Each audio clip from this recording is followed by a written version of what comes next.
上次就教點樣整酥皮，有咗酥皮，冇理由唔整蝴蝶酥啊！蝴蝶酥嘅做法非常之簡單。喺開始之前，請 follow 我哋嘅頻道啦。喵！酥皮先喺冰箱放置雪櫃解凍大概半粒鐘，或者室溫解凍5至10分鐘，視乎翻你酥皮嘅厚度。硬薄至 0.3 至 0.5 cm， 嗌出你中意嘅大細，撒上砂糖，壓一壓實，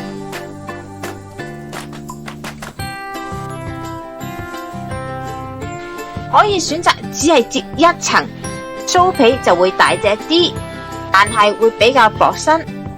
再撒上少許嘅糖，壓一壓四邊，等佢更加穩固。先折1/4，再去中間線，為之2層。嗰種折法就係先折1/2，再對折。最上嗰層因為冇壓實，就會喺焗嗰陣彈出嚟，形成一個大心。保鮮紙掹好，放返入雪櫃雪硬。呢個呢就係雪藏6小時，切為1 cm 嘅厚度。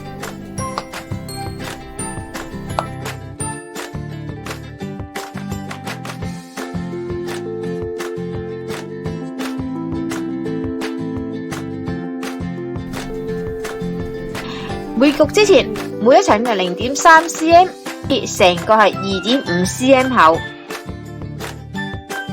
長度大概係4 cm， 放入烤盤，每一個之間一定要留有空間俾佢膨脹。睇下焗出嚟會變幾多啦。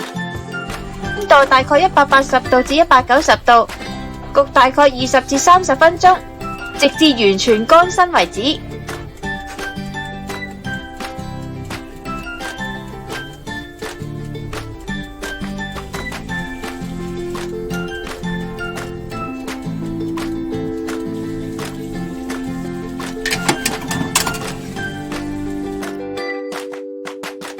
第2層嘅折位因為冇包實，所以佢就會彈翻出嚟，形成一個心形嘅蝴蝶酥。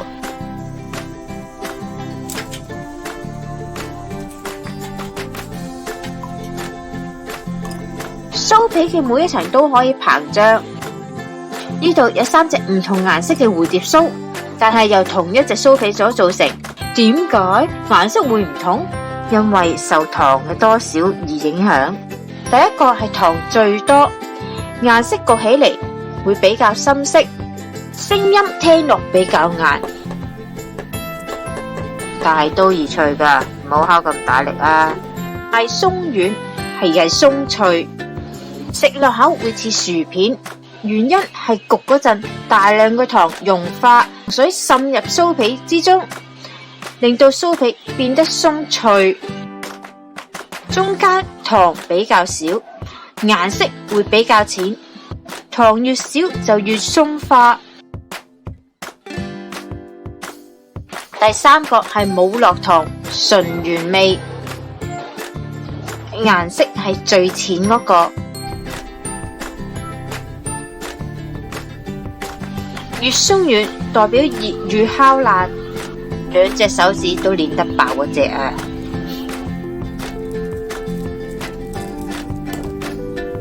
但係越多糖會越易燒燶而變得苦澀，焗嘅時間呢就要減少。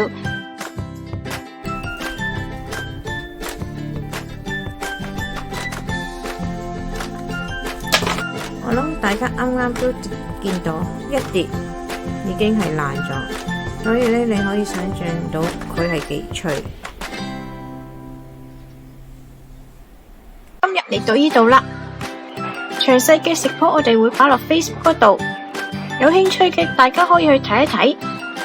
請 like 我哋嘅 Facebook 同埋 YouTube，以便獲得更多嘅資訊啦。